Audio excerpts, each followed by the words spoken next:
My name is Claire Dawson. I am 34 years old, and last New Year's Eve I sat alone in a one-bedroom apartment while my family celebrated inside the house my grandmother had meant for me. They had fought over that house from the moment she died, then somehow decided that I was the one person who did not belong there. I had lived with my grandmother for 3 years. I had organized her medication, checked her blood pressure, corrected fall hazards, driven her to appointments, and held her hand through the nights when her heart frightened both of us. None of that earned me an invitation. Then, at exactly 11:59 that night, 1 minute before midnight, my phone buzzed with a message scheduled by a woman who had been buried 9 months earlier. It said, "My dear, go to the basement. Look behind the bookshelf. The combination is your birthday." What I found there did more than change the beginning of a new year. It dismantled the version of our family that three people had spent months protecting, including the version I had spent my entire life trying to believe in. 3 years earlier, I had moved into my grandmother Helen's house on Maple Street. She was 84 at the time, with congestive heart failure, early Parkinson's disease, and a stubborn streak that could outlast almost anyone. Somebody needed to be with her regularly. I was a hospice nurse, with 11 years of night shifts behind me, no husband, no children, and an apartment lease I could end without destroying anyone else's life. So I ended it and moved in. No one in my family volunteered to share the work. They simply agreed, with remarkable speed, that I was the logical choice. I worked nights at the hospice and spent most of my days caring for Grandma. I charted everything out of habit, every pill, every blood pressure reading, every change in appetite, and every fall risk I corrected. Nurses have a saying, if it was not charted, it did not happen. At the time, I thought that rule belonged only to my profession. I would learn that it applied to families too. Those 3 years were not a sacrifice in the simple, tragic way people sometimes imagine. Grandma still did the crossword in ink every morning, and she acted personally offended if anyone offered her a pencil. On New Year's Eve, we drank sparkling cider from her wedding crystal because she had never cared for alcohol. Every September 14th, she placed a birthday card on my pillow before I woke up.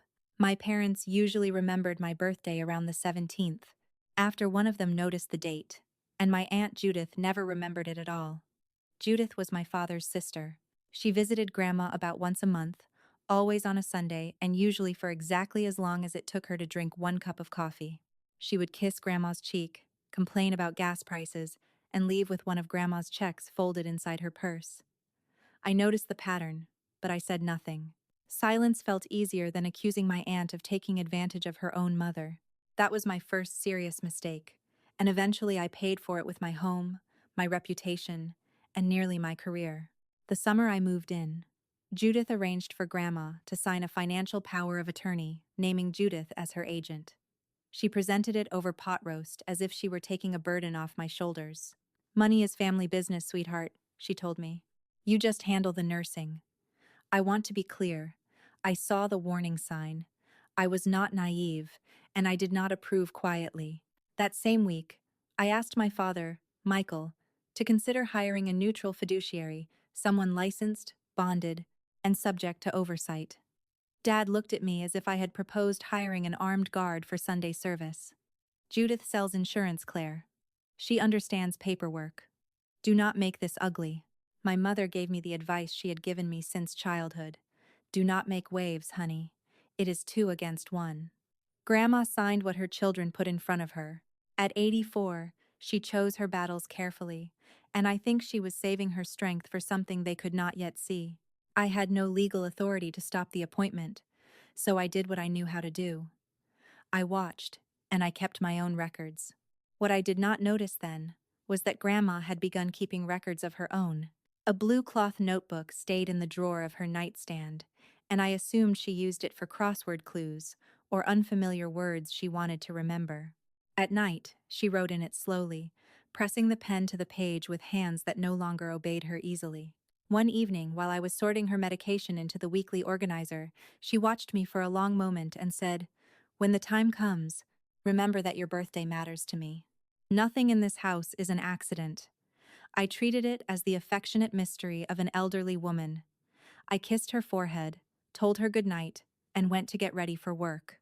It took almost 2 years for those words to become an instruction instead of a memory. The Thanksgiving before she died, I finally asked my family for practical help. I had done the numbers at 3 in the morning, after a double shift. A part-time home health aide, whom I had already begun paying from my own checking account, cost $1,400 a month for 4 hours a day, 3 days a week. I was not asking anyone to change bedding, lift grandma, or sacrifice a career. I was asking 4 adults to divide a bill that already existed. Judith set down her wineglass and laughed. She did not smile awkwardly or misunderstand me. She laughed and said, "Paid? You were just doing what family does." Dad studied his plate as if the gravy might supply an answer. My mother touched my arm and whispered, "Please do not turn this into a thing, Claire." Within seconds, the conversation moved to the roof. The house needed a new roof, and the estimate was $22,000. Suddenly, everyone had energy, opinions, and contacts. Judith knew a contractor. Dad had a cousin who could supposedly get materials at cost. They discussed shingles, warranties, and resale value for 45 minutes because a roof protected the house, and the house had a value they could enter on a ledger. My night shifts did not. The bicycle I had sold to help pay for a chairlift did not. The hours spent crushing pills into applesauce did not. I cleared the plates because somebody still had to, and while I stood at the sink, I understood something I could not yet bring myself to say aloud. In my family, love was a currency, and I had been paying in the only kind they refused to recognize. Grandma had supposedly been asleep upstairs during that conversation. In fact, the vent in her bedroom sat directly above the dining room, and sound carried through the old house. After everyone left, she asked me to bring her the telephone directory. Then she called Walter Reeves, the attorney who had handled her affairs for 30 years. I heard only one sentence through the closed door. "Walter, I have seen enough." She never explained the call to me, and I did not press her. In late January, Grandma developed a urinary tract infection and a fever. In older patients, infections like that can cause sudden confusion, and hers did. Millbrook General admitted her, and for much of the next 2 weeks, she drifted in and out of awareness, asking for people who had been dead for decades. The medical term was acute delirium, and her hospital chart documented it day by day. Delirium can clear when the infection resolves. Judith saw the temporary confusion not as an illness, but as an opening. Judith told the family that I had hovered over Grandma for years, and that Grandma needed space from me in order to rest. Because Judith held the power of attorney and was Grandma's daughter, she had enough standing with the family to control access even when the hospital itself had no clinical reason to exclude me. A visiting schedule appeared in Judith's looping handwriting, and I was allowed 2 hours on Tuesdays. I challenged it through proper channels. I called the attending physician and put my concern into the record. I asked the hospital social worker for a capacity evaluation and a closer look at the family dynamics. The social worker was compassionate but honest. The visiting schedule was being enforced by the family, Judith held the paperwork, and there was not yet a clinical basis for the hospital to intervene. I have replayed that period hundreds of times, wondering what else I could have done without a court order. On one of my Tuesday visits, I walked past the interior window of Grandma's room and saw Dad beside her bed. He had a folder open, and he was pressing a pen into her shaking hand. Grandma returned home in February. Her infection had cleared, and her mind was clear again, although her body was weaker. She died on March 9th, in her own bed, at the age of 87. I charted her comfort medication until there was nothing left to chart, then held her hand as she took her last breath. The funeral was lilies, casseroles, and Judith accepting condolences at the front door, as if she had already measured the windows for new curtains. 1 week later, Judith produced a will. It was not the will Walter Reeves had prepared 2 years earlier. This new document was dated February 11th, during the hospital admission, and the same period in which Grandma's chart recorded acute delirium. It named Judith executor, gave the Maple Street house to her, and included a sentence that still makes my stomach tighten. According to that document, Grandma had feared isolation and undue influence by a granddaughter who controlled her daily life. They took 3 years of care and rewrote it as evidence of abuse. The earlier will, the one Walter had drafted while Grandma was unquestionably competent, left the house to me, and divided the financial accounts between her children. Judith stood among the funeral flowers and called that valid document the manipulated one. What broke something in me was not only her accusation, it was that my parents either believed her or found it more convenient to pretend they did. Dad said, "You were with her every day, Claire. People are going to ask why." 10 days later, a letter arrived from Judith's attorney on heavy cream paper. Its language was almost courteous. If I contested the February will, the family would have no choice but to report its concerns to the Ohio Board of Nursing. The threat was aimed at my license, my career, and every patient I still hope to serve. I read that letter in the kitchen where I had spent years crushing Grandma's pills into applesauce. In that moment, I understood that the family was playing by rules I had never agreed to. I did not simply surrender. I hired an attorney named Nadia Brooks, and she spoke to me with the same directness I used with families in hospice. A will contest could cost between $40,000 and $60,000 and take at least 18 months. I had $9,000 in savings. The threat to my nursing license was even more dangerous than the legal expense. A false complaint could still trigger a formal investigation, and while that investigation remained open, my hospice would almost certainly have to place me on leave. Nadia did not promise that justice would protect me from damage. She said, "You can be right and still be ruined. That is the choice they have constructed for you." By October, I signed a settlement. I released my claims against the estate, and in return, the family agreed not to file complaints or make accusations about my conduct. Outside the law office, Dad squeezed my shoulder as if I had achieved something. "You did the right thing, Claire," he said. "Family peace." I wanted so badly to believe him that I let the phrase settle over me. But family peace, I soon discovered, had a guest list. In November, Judith took possession of the Maple Street house and changed the locks on the front door. I moved into a one-bedroom apartment above a bakery downtown, 15 minutes away. I owned a mattress, a coffee maker, and one box of belongings no one else wanted. Inside that box was Grandma's old key ring, which I kept the way someone might keep a dead woman's reading glasses. For sentiment, not use. At least, that was what I believed. Christmas passed with a card from my mother, and no invitation to the house where I had spent the previous 3 years. On December 31st, I watched snow begin to fall outside the bakery window while my family gathered across town in Grandma's home to celebrate a year that had treated them very well. At 11:59, my phone vibrated. The message came from a number I did not recognize, through a legacy delivery service, the kind an attorney can use to schedule a verified message for a future date. At the bottom was the digital signature of Reeves, Hall and Associates. I read it 4 times before my hands began to work again. "My dear, if you are reading this, they are celebrating in my house, and you are not there. I knew they would do this. That is why I chose tonight, because by now, you will believe me. Go to the basement and look behind the bookshelf. The combination is your birthday. Take everything. Trust Walter. All my love, Grandma."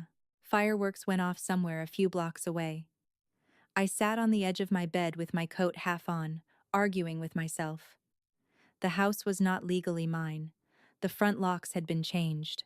It was midnight on New Year's Eve, and a dead woman had just sent me on an errand. I called Walter's office and reached the holiday voicemail, where his dry voice promised a return call on January 2nd. Then I looked at the old key ring hanging beside my door and remembered something Judith did not know. Because Judith had never spent a winter in that house.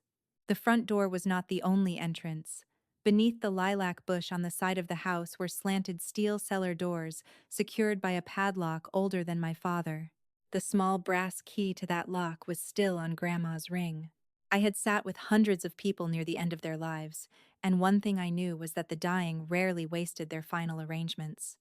The lights at the Maple Street house went dark around 1 in the morning.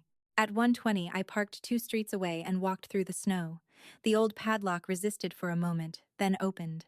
I lifted the steel door against the weight of the snow and climbed into a darkness that smelled of furnace oil, cold stone, and decades of Christmas boxes. I used the light on my phone. Judith had already begun organizing the basement.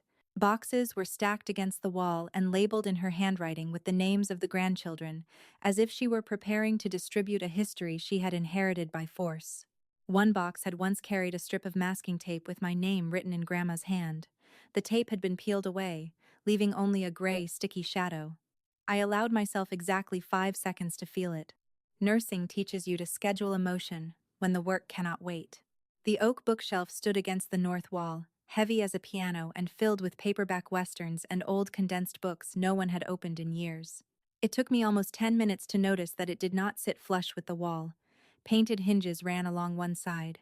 When I lifted the frame slightly and pulled, the entire shelf swung outward like a door.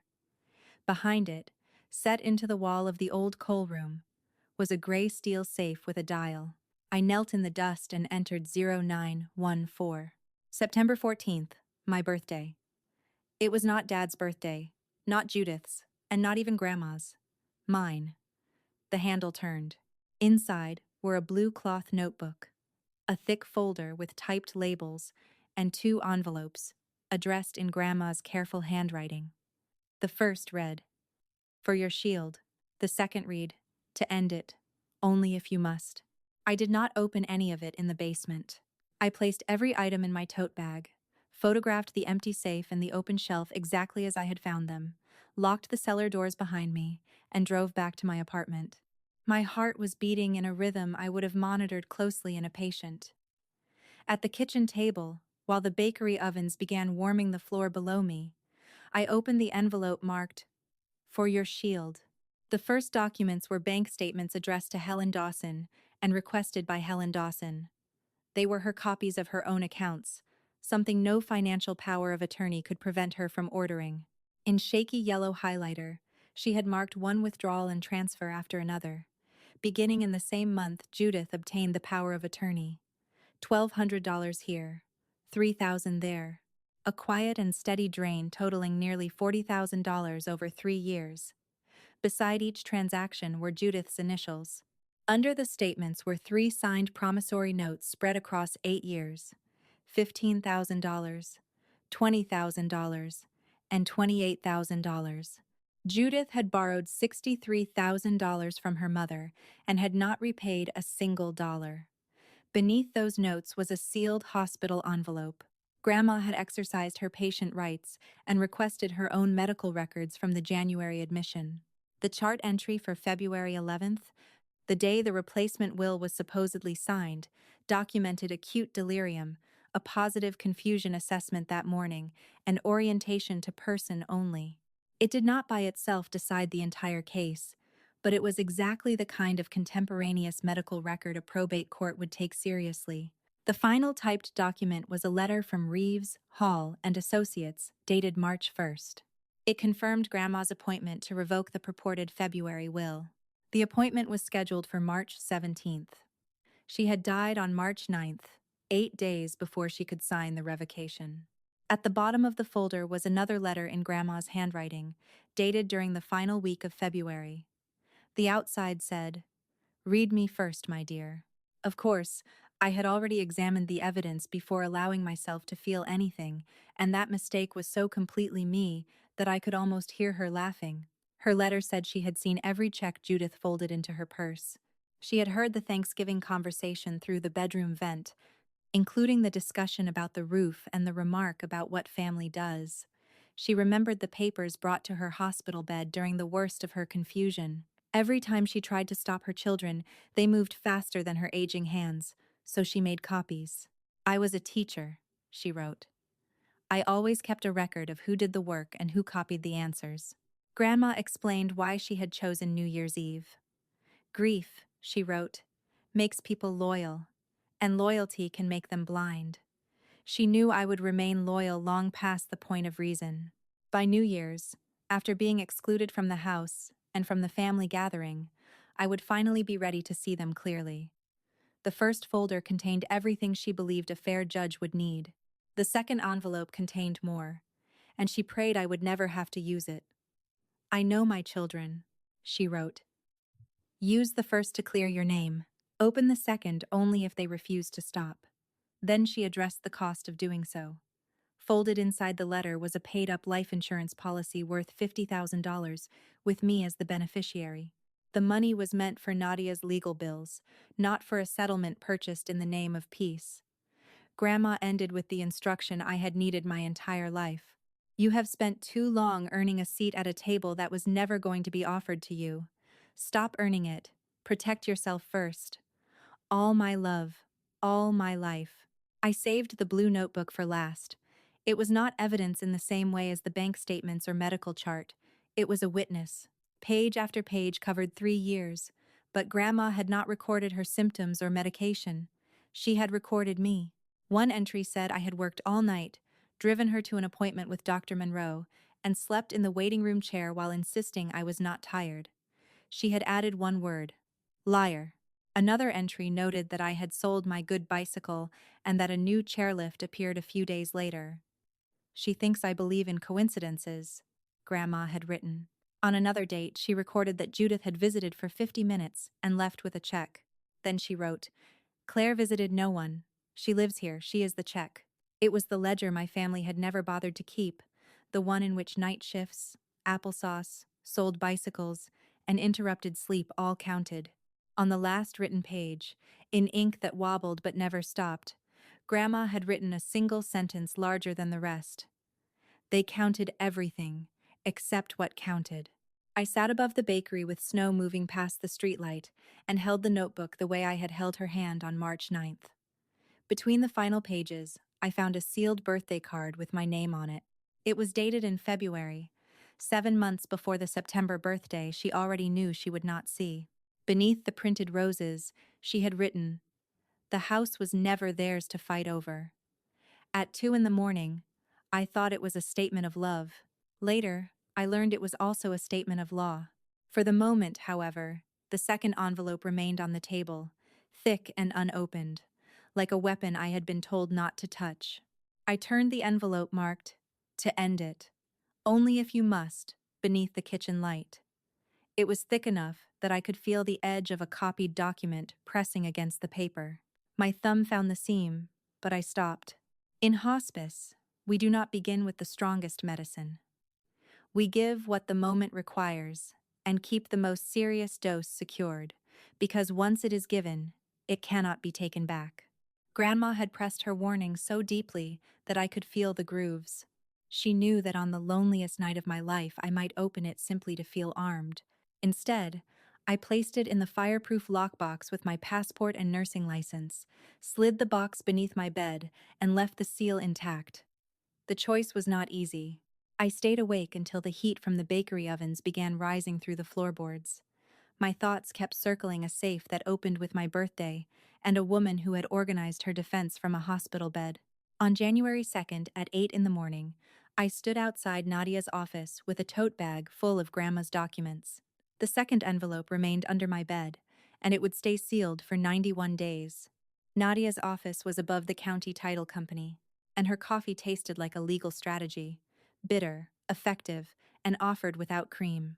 She spent several minutes reading in total silence. She reviewed the highlighted bank statements, the promissory notes, the medical chart, the letter confirming the missed revocation appointment, and Grandma's handwritten explanation. I watched her professional expression remain steady until it failed her twice.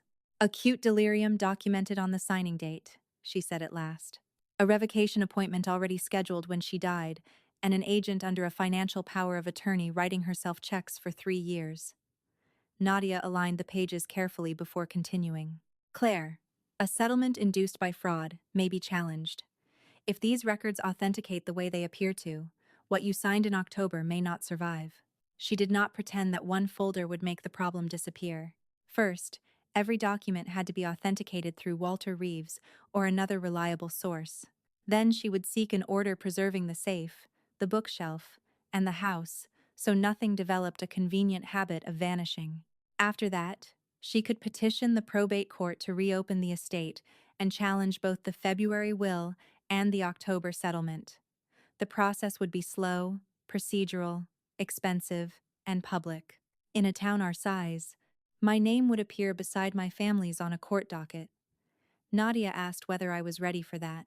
I thought about the strip of masking tape removed from the basement box and said, "They took my name off things first." Then Nadia asked the question a careful attorney had to ask.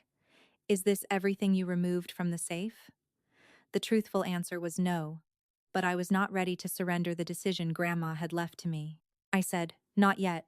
Nadia held my gaze for a moment, chose not to force the issue, and wrote something on her legal pad. It was the first deliberate lie I had told in years, and I told it to my own lawyer, with the calm voice I normally use to report a pulse. I was not proud of it. I was afraid that if anyone else saw the second envelope, the choice of when to open it would no longer belong to me.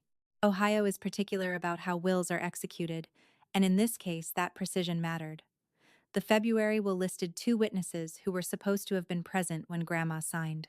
One was Brenda Sloan, a church friend of Judith's. The other appeared only as L. Price, a name no one in the family recognized. Once the estate was formally disputed, Nadia could pursue records and testimony. Her first target was the visitor log from Millbrook General for February 11th. The hospital required visitors to badge in and out, leaving timestamps. Between 2 and 5 that afternoon, the log showed exactly one visitor to Grandma's room, Judith Palmer, from 2:15 until 4:40. The will claimed it had been signed at 3:30. Neither Brenda Sloan nor L. Price appeared anywhere in the building during the period when both claimed to have watched Grandma sign. Nadia identified the second witness within 2 days. Leonard Price was 61, lived in Columbus, and had retired from the insurance office where Judith had worked for 19 years. When Nadia explained why she was calling, he became quiet and said he would call back. His reaction proved nothing by itself, but the hospital log could be authenticated and Leonard could be questioned under oath about his absence. That night, I began a notebook of my own. On the first page I wrote, "Found the loose thread. Judith is on the visitor log. The witnesses are not." Judith discovered the empty safe late in January. I knew because she called my mother immediately after going into the basement to inventory what she now regarded as her property.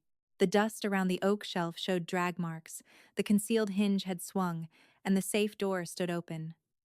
My phone lit up before dinner. My mother was already crying when I answered, "Whatever you took from Judith's house, please give it back. She is talking about calling the police." Judith's house. Grandma had been dead for 10 months, and my mother had already revised the vocabulary. Then Judith sent a text, because she wanted a written record, and did not yet understand that I needed one too. Breaking and entering. Theft. "One call and you are finished, sweetheart." I forwarded the message to Nadia. She read it twice and said, "Preserve every word. Do not argue. Let her keep writing." Judith then reached for the largest weapon she had threatened to use. Despite the October settlement, she filed a complaint with the Ohio Board of Nursing, accusing me of exploiting a vulnerable adult and exerting undue influence over Grandma. Within a week, my hospice placed me on administrative leave. My director apologized and put a hand on my shoulder. She had seen my work and my charts for 11 years, but the hospice still had obligations while a licensing complaint was pending. Kindness did not change what happened next. I surrendered my badge at the door, walked to my car, and stared at the hands that had bathed dying patients and comforted frightened families. Judith had reclassified those hands as instruments of manipulation. That night was the lowest point. I had no shift, no reliable paycheck, and no idea when the investigation would end. My savings were disappearing into rent, groceries, and legal costs while my mother's voicemails asked me to make peace with Judith. I pulled the fireproof box from beneath my bed and reread Grandma's letter, irrationally hoping grief might reveal new words. "Protect yourself first, my dear." Until then, I had heard only a warning about my family. Sitting unemployed and alone, I finally heard the instruction. Protecting myself did not mean hiding. For 3 years, I had hidden behind duty, perfect records, and the belief that if I never made waves, fairness would eventually recognize me. My family had taken the house anyway. They had taken the story of what happened and rewritten it anyway. Now they had endangered my work. Remaining still had a perfect record of failing me. The word first did not mean I could care only about myself, and it did not mean I had to become cruel. It meant before their public comfort, before Dad's idea of peace, and before the promise of being welcomed back to Sunday dinner. I returned the second envelope to the lockbox without opening it.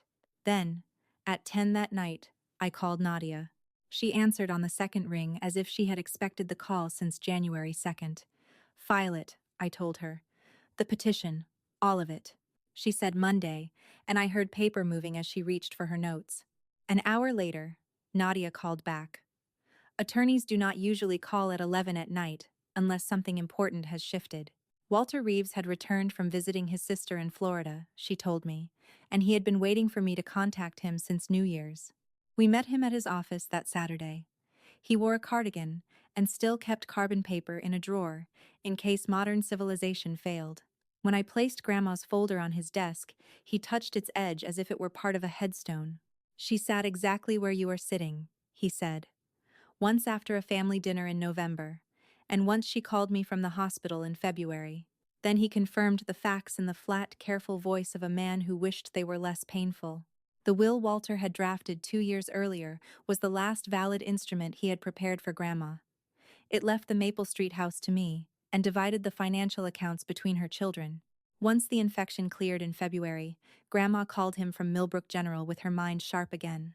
She said that paperwork had been put in front of her during the period she could not think clearly, and that she wanted any purported replacement will revoked. Walter scheduled the March 17th appointment, but she died 8 days before it. His telephone notes, written at the time of their conversation, recorded exactly what she said. The scheduled New Year's message had also been her idea. She had read about legacy delivery services in one of his magazines and told him it sounded more dependable than a seance. Walter looked at me over his glasses and said, "Helen did not ask me to help you take revenge. She wanted the record corrected. She told me you were the only person in the family who would understand the difference." Then he opened his own office safe, and for a moment I forgot to breathe. Inside was a second set of the bank statements, promissory notes, medical records, correspondence, and handwritten notes. His copies had been sealed and dated by his office while Grandma was alive and legally able to direct him. "Your grandmother believed in belts and suspenders," he said. "Whatever happens to the copies from the house, these were never inside it." Until that moment, every safe surface in my life had felt temporary. Seeing an independently preserved set of records gave the case something solid to stand on. The next person who made the evidence real was Teresa Morales, the home health aide I had paid $1,400 a month from my own account. Teresa had worked 4 hours a day, 3 days a week, for 2 years, allowing me enough sleep to function safely. She came to Nadia's office between visits to 2 other elderly clients and signed an affidavit describing what she had personally observed. Grandma had been mentally sharp at home, completing crosswords in ink, and correcting Teresa's English spelling for amusement. The one significant period of confusion Teresa witnessed occurred during the hospital infection. She had visited Grandma there on her own time, the kind of unpaid act caregivers perform and families often fail to count. Teresa also confirmed that Judith generally came once a month and stayed less than an hour while I handled medication, meals, transportation, mobility, and daily care. I never controlled Grandma's checkbook. As Teresa put it in her statement, "The woman with the power of attorney handled the money. Claire handled everything money could not buy." While Teresa signed, she told me that another family had once accused her of stealing a ring after an elderly client died. The ring was later found in the woman's coat pocket at the dry cleaner, and no one apologized. "They always blame the hands that do the washing," Teresa said as she capped the pen. She did not sound bitter, only finished with being surprised. Then she opened a message thread on her phone and showed Nadia a text Judith had sent the previous spring. "Do not discuss finances with my niece. She is not family in that way." Nadia photographed the screen and documented the thread without making a speech about it. Outside in the parking lot, Teresa gave me one final piece of the story. During the first week of March, Grandma had twice asked for help reaching the basement with a folder and 2 envelopes. Her hands could no longer operate the safe dial, so Teresa entered the combination for her. Teresa never asked what was inside. "You do not ask a dying teacher whether she has finished grading the tests," she said.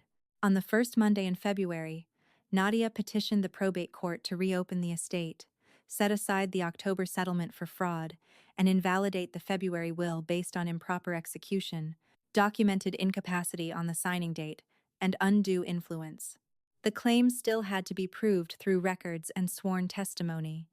The filing also became public. In our county, court matters appeared in the Thursday paper between school lunch announcements and obituaries. Once the Dawson name appeared, people who had ignored our conflict began reading. By Friday, the women at my mother's church had become careful and quiet around her. The committee she had led for 9 years postponed a spring bake sale meeting. My mother called me sobbing, not about what Judith had done, but about the attention. "Everyone is looking at us, Claire. Your father will not even go to the diner." Then Dad called. His voice was low and final, the voice I had obeyed for 34 years. "Withdraw it. You are burning the family name." I stood at my apartment window and watched a delivery truck idle in the snow. I felt the old apology rise automatically, like a muscle trained through repetition, but for the first time it did not complete the movement. "No, Dad," I said. "I am not burning our name. I am reading it back." He hung up. At the window, I understood that the woman who would have surrendered a year earlier no longer existed. Judith escalated within 2 weeks, filing a civil suit alleging trespass, conversion of the safe's contents, and misappropriation of $180,000 while I cared for Grandma. Nadia reconciled the claim line by line.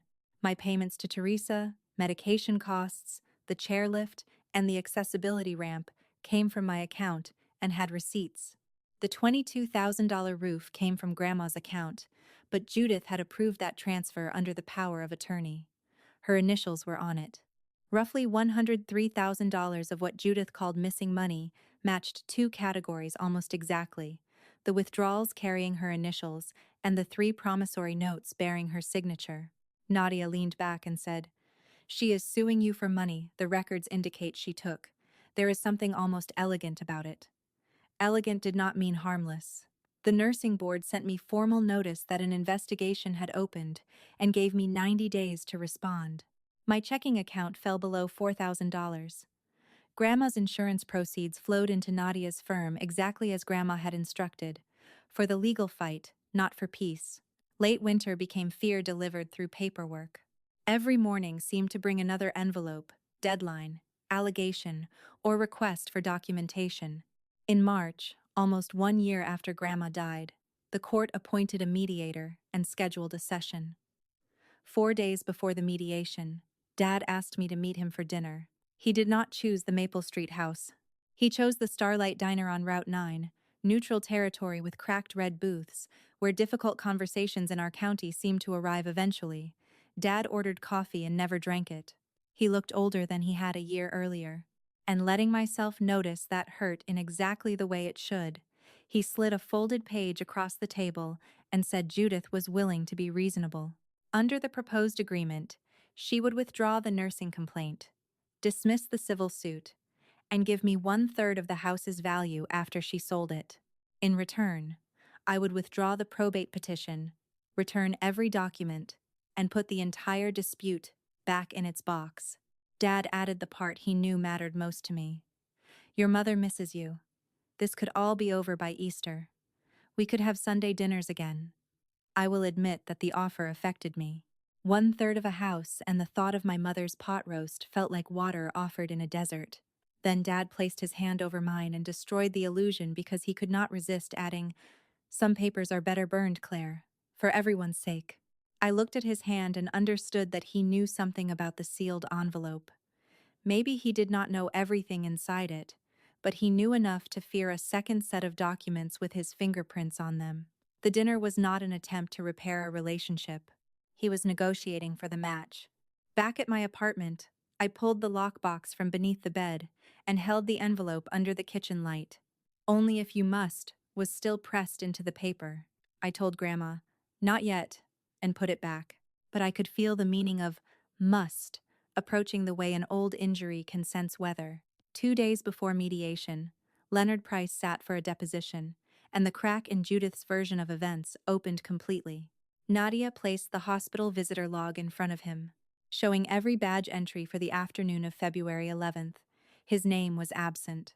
She placed the date and stated signing time from the will beside it, then asked him to describe the moment when he had supposedly watched Helen Dawson sign.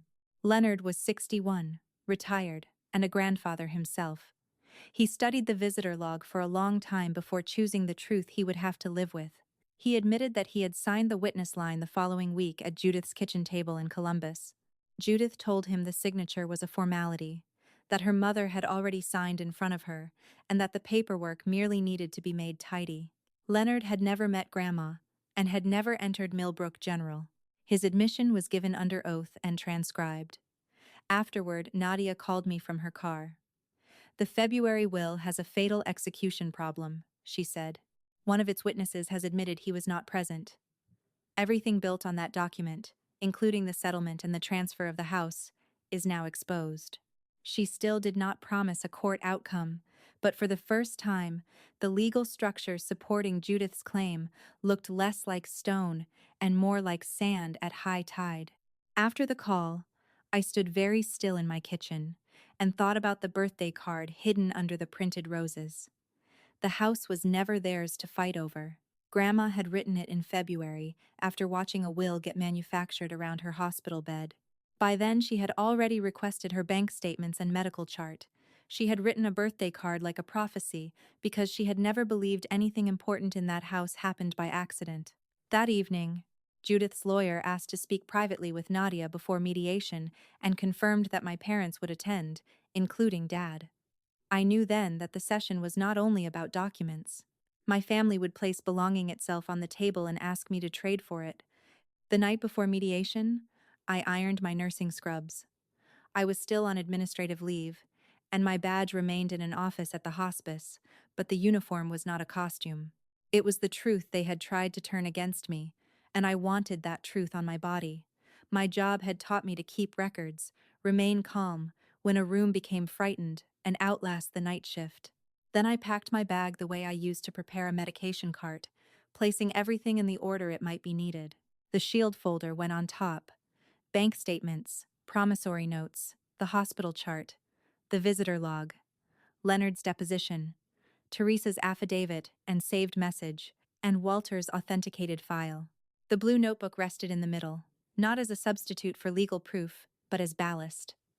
I wanted Grandma in the room. At the bottom of the bag was the second envelope, still sealed. I had decided something while watching Dad negotiate for a fire. I would not open the envelope alone in my apartment, where only I could see what Grandma had preserved. If it had to be opened, it would be opened in front of the people asking me to surrender it. Nadia called at 11 for a final review of the documents and the possible settlement terms. After the practical questions, she went quiet. Then she said, "I need to ask you this, as both your attorney and your friend. Tomorrow they are going to offer you the family back.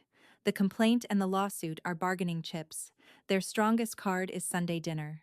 If they put it on the table, what will you do?" I looked out at the snow beginning to fall across the empty street. "I do not know," I said. It was the truth, and that uncertainty frightened me more than Judith ever had. The mediation took place on the second floor of a law office at the county seat, 25 minutes from my apartment by Gray Highway. A long conference table divided the room. At its head sat a retired magistrate serving as mediator, a patient man with reading glasses on a chain. Judith and her lawyer chose one side. My mother and father sat beside Judith, in chairs someone had consciously selected for them. No one announced that the seating meant anything, but it meant everything to me. Grandma had directed church pageants for 20 years, and she used to say that where a person stood told half the story before they opened their mouth. Nadia and I sat opposite them. Nadia presented the evidence one exhibit at a time. 3 years of highlighted bank statements, $63,000 in promissory notes, and the February 11th chart entry documenting acute delirium. She added the visitor log showing Judith as the only visitor during the supposed signing, Leonard's admission that he signed a week later in Columbus, Teresa's affidavit and saved text, and Walter's sealed duplicate file. The case did not depend on a perfect speech. It rested on dates, signatures, contemporaneous records, and witnesses who could be questioned. I did not watch the mediator while Nadia presented it. I watched Judith in her navy blazer. Her eyes traveled down every exhibit the way a customer checks a receipt, searching for a total that might still place her ahead. Counting was what she had always done. She had counted checks, property value, loans, and years of care only when the arithmetic benefited her. The sentence in Grandma's notebook returned to me with painful clarity. They counted everything except what counted. When Nadia finished, Judith's attorney requested a 10-minute recess. They left the room together with my parents. Dad did not look at me. When they returned, Judith's attorney used the phrase global resolution, which was polished language for wanting the conflict to stop before the evidence reached a probate hearing. Under the new proposal, the nursing complaint would be withdrawn by Friday, with a letter describing it as a misunderstanding. Judith's civil suit would be dismissed with prejudice, meaning she could not simply file the same claims again. The house would be sold, and I would receive 50% of its value. Half, not the third Dad had offered at the diner. The financial terms were no longer a token. They reflected how much the visitor log in Leonard's deposition had changed the risk for Judith. Then her attorney paused, and my mother performed the part they had prepared for her. She reached across the table and took my hand. "And we can be a family again, sweetheart," she said. "Sunday dinners, Christmas, all of it. Your grandmother would have wanted the family whole." I need to be honest about that moment. It reached me. I had spent 34 years wanting to hear those words, and now the offer seemed almost notarized. My mother's hand felt warm around mine. For one dangerous second, I could practically smell the pot roast and hear plates being set at the table. Judith's attorney cleared his throat and read the remaining conditions. I would surrender every original document.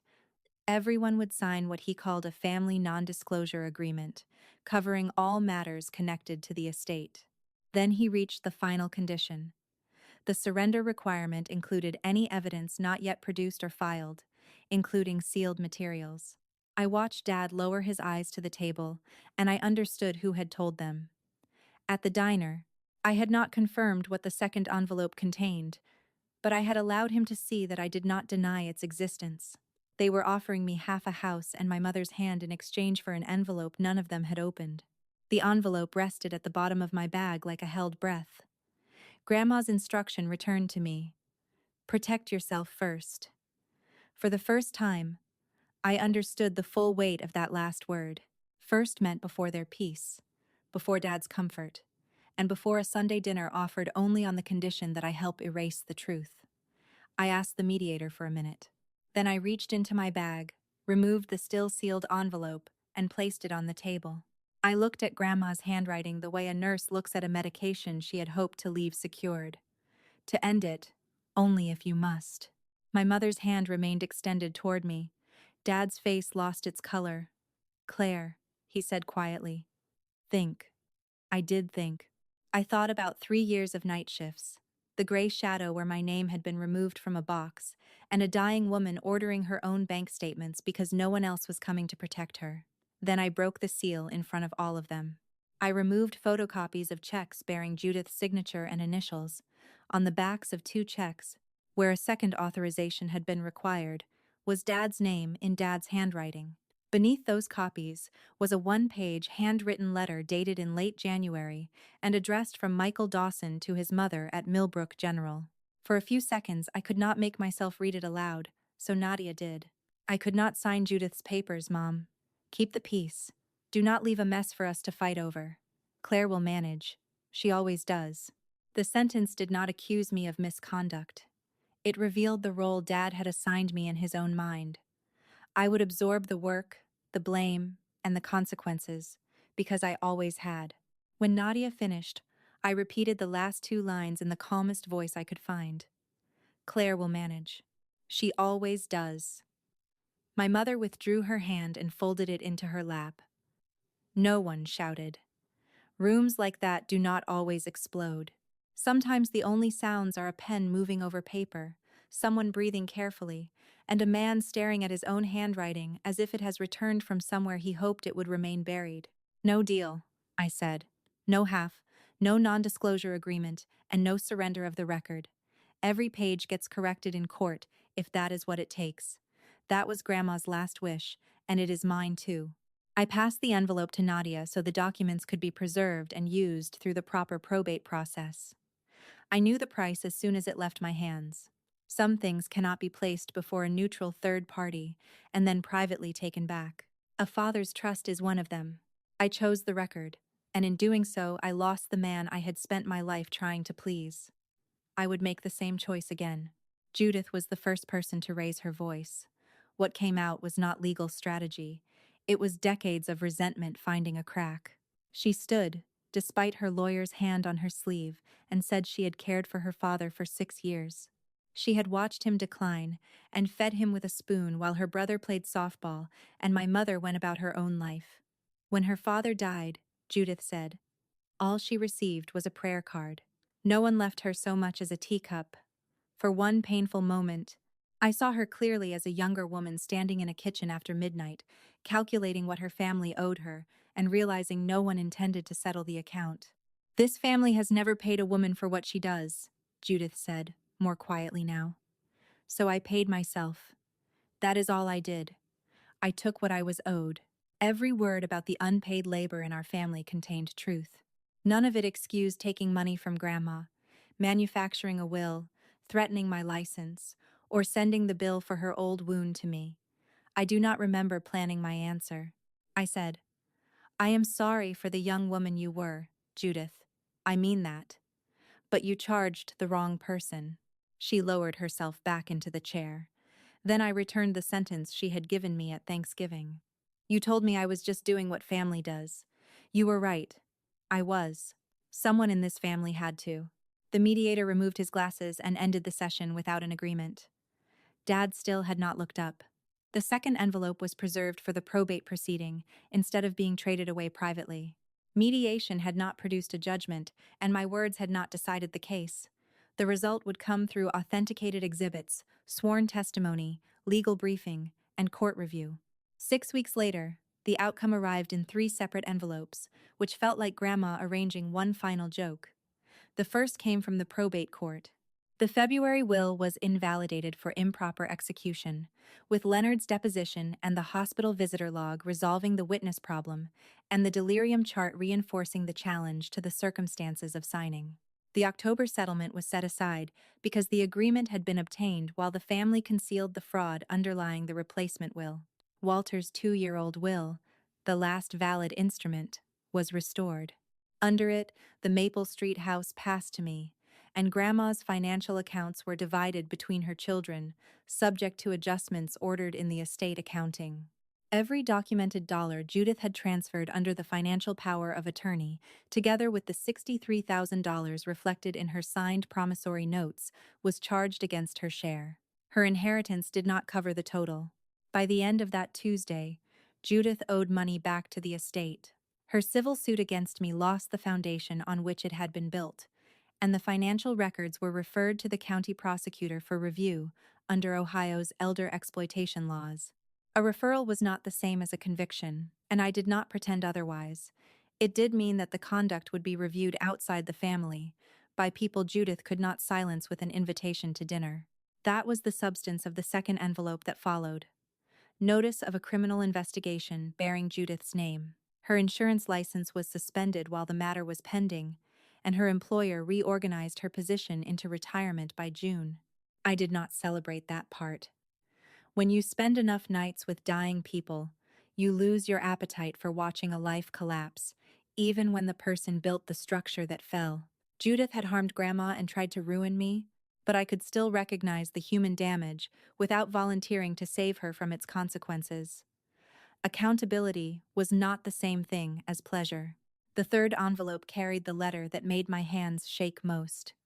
It came from the Ohio Board of Nursing. The complaint against me had been dismissed as unsubstantiated, with the complainant's connection to the pending fraud referral noted in the file. My hospice director called that afternoon. Her first words were, "Your patients keep asking when you are coming back." I returned on a Monday, put on my badge, took hold of a medication cart, and resumed the quiet kingdom of a night shift. The work did not erase what had happened, but it gave my hands back their true meaning. The prosecutor ultimately declined to charge Dad. 2 endorsements on checks were not enough for the office to build the same kind of case against him. His handwritten letter, however, became part of the public probate file, indexed under his name. He and my mother changed churches. Dad has never called me. The cost I accepted at the mediation table remained paid, and I am not sorry. Missing him does not make the choice wrong. Just as loving someone does not require helping them bury what they did. I moved back into the Maple Street house in late spring, when the lilac above the cellar doors was blooming, as if nothing important had ever happened beneath it. People asked whether I changed the locks. I did not. I changed the bookshelf. I carried it up from the basement one piece at a time and rebuilt it in the living room beside the front window, filling it with the old westerns and condensed books. The steel safe now sits on the bottom shelf with its door open and its interior empty. Anyone who visits can look inside. Nothing in that house is required to hide anymore. My mother sent one text in April. Your father is not well when your name comes up. I drafted 4 different replies before sending the shortest, truthful version. I told her I loved them, that my door was open, and that I would not apologize. She never answered. I have made peace with the silence because at least it is honest, which is more than I can say for the old conversations over pot roast. An open door is not the same as surrender. They may enter only if they can do so without asking me to deny the record. Teresa visits most Thursdays. She claims she comes for my coffee, which both of us know is a lie because my coffee is terrible. She waters the plants, tells me stories about the grandmothers she cares for around town, and sits in Grandma's wing chair as if the chair recognizes her. Mrs. Ramirez visits too. I stayed with her husband during his final 3 nights at the hospice, and she has no relatives in the state. In September, Walter mailed me a crossword book for my birthday. On the inside cover, he had written in ink, "She would be proud." I completed the first puzzle that night in Grandma's chair, using a pen, and felt appropriately insulted with myself when I wanted to reach for a pencil. The house is quiet now, but it is not the same quiet I lived with while waiting for my family to value what I did. It is no longer waiting for a decision, an apology, or another hidden document. Neither am I. On the next New Year's Eve, every light in the Maple Street house was on. Teresa came with her 2 children, who discovered the laundry chute within an hour, as children in that house always seem to do. Mrs. Ramirez joined us. And Nadia stopped by long enough for 1 glass of cider and 2 stories from the legal trenches. We drank sparkling cider from Grandma's wedding crystal, because that is what New Year's means in that house, and the children toasted with their whole arms. At 11:59, I stepped into the living room alone. The blue notebook now rests on the bookshelf beside the open safe. I turned to the last page and read Grandma's final line in that unsteady, determined ink. They counted everything except what counted. A year earlier, I would have had no answer. That night, I took her pen from the drawer and wrote 1 sentence beneath hers. So I stopped counting, Grandma. I just set more chairs. Outside the window, snow settled over the lilac. Somewhere in Columbus, I heard that Judith was suing her former lawyer, still auditing a world she believed had shortchanged her. Her ledger continues. It simply does not run through my house anymore. At midnight, the kitchen erupted, and one of the children blew a paper horn directly beside my ear. It was the best sound my old family never made. Grandma taught me that in some families, love becomes a ledger, with every favor, dollar, and hour used as a weapon. I did not win by balancing their account or forcing them to admit what my care had been worth. I won by closing their book, preserving the truth, and building a table where love no longer had to submit an invoice. Being excluded from the wrong table was not the end of my family. It was the invitation to create a better one. I stopped counting. I set more chairs.